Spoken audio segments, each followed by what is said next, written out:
Assalamualaikum warahmatullahi wabarakatuh. Sobat Quran yang dimuliakan Allah Subhanahu wa taala, bagaimana kabar Anda hari ini? Mudah-mudahan selalu dalam lindungan dan rahmat Allah Subhanahu wa taala.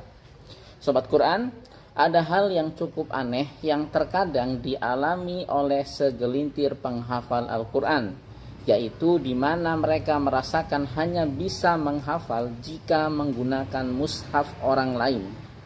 Memang terkadang jika seorang penghafal Al-Quran merasa cocok dengan mushaf tertentu yang digunakannya ketika menghafal, maka dia akan sulit beralih menggunakan mushaf yang lainnya.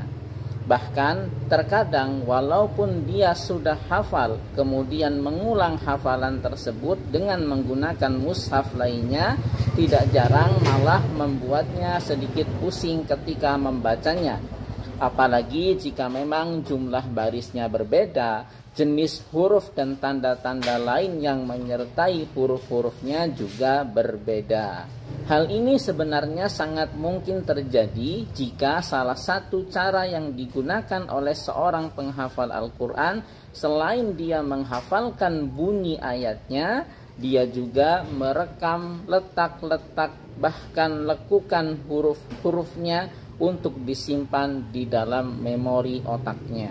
Sehingga biasanya ketika dia kesulitan membaca hafalannya karena lupa, maka dia akan dapat mengingat-ingat susunan huruf-hurufnya, susunan kata-katanya, letak-letaknya, dan seterusnya. Cara seperti inilah yang banyak dilakukan oleh para penghafal yang menghafal menggunakan mushaf. Dan sebagaimana disebutkan di banyak buku-buku seputar menghafal Al-Quran, bahwa salah satu faktor pendukung dalam menghafal Al-Quran adalah menggunakan satu cetakan mushaf tanpa mengganti-gantinya. Sobat Quran yang dimuliakan Allah Subhanahu wa ta'ala, namun yang menjadi masalah dalam hal ini adalah jika ternyata mushaf yang biasa digunakan untuk menghafal itu adalah mushaf milik orang lain.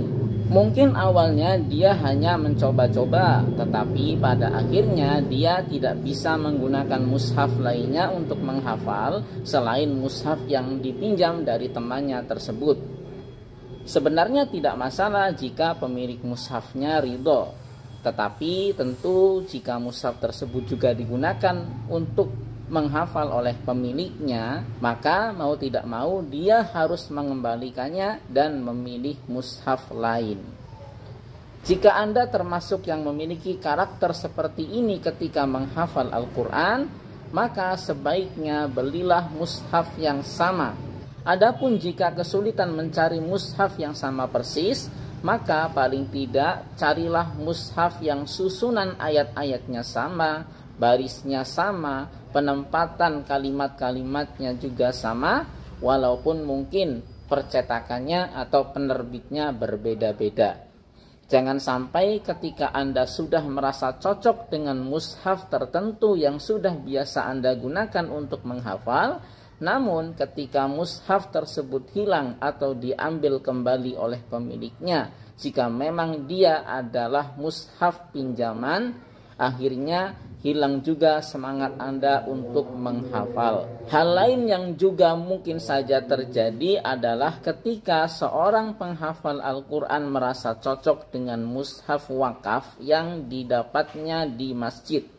Akhirnya dia membawa pulang mushaf tersebut tanpa izin dari pihak masjid. Jika mushaf tersebut dikembalikan lagi ke masjid, mungkin tidak terlalu bermasalah.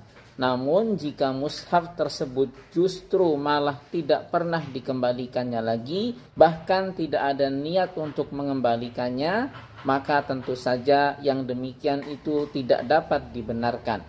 Jangan sampai kita menghafal dengan mushaf yang didapat bukan dengan cara yang halal, karena khawatir terjadi hal-hal yang negatif terhadap hafalan kita. Misalnya, bisa saja karenanya hafalan kita cepat lupa, susah paham, susah mengamalkan, dan lain sebagainya. Satu hal lagi yang kami kira penting dalam pembahasan ini adalah jika memang Anda menghafal menggunakan mushaf pinjaman, maka jangan sampai mushaf tersebut tidak dijaga dengan baik. Jangan sampai mushaf tersebut dicoret-coret, apalagi sampai rusak. Di antara penghafal Al-Quran memang ada yang lebih suka menandai ayat-ayat yang dihafalnya dengan memberikan coretan-coretan di atas mushaf. Sebenarnya boleh-boleh saja, asalkan yang digunakan adalah mushaf milik pribadi.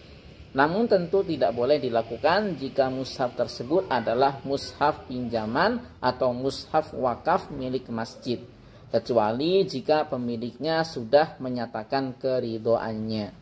Wallahu a'lam bishawab. Barakallahu fikum. Assalamualaikum warahmatullahi wabarakatuh.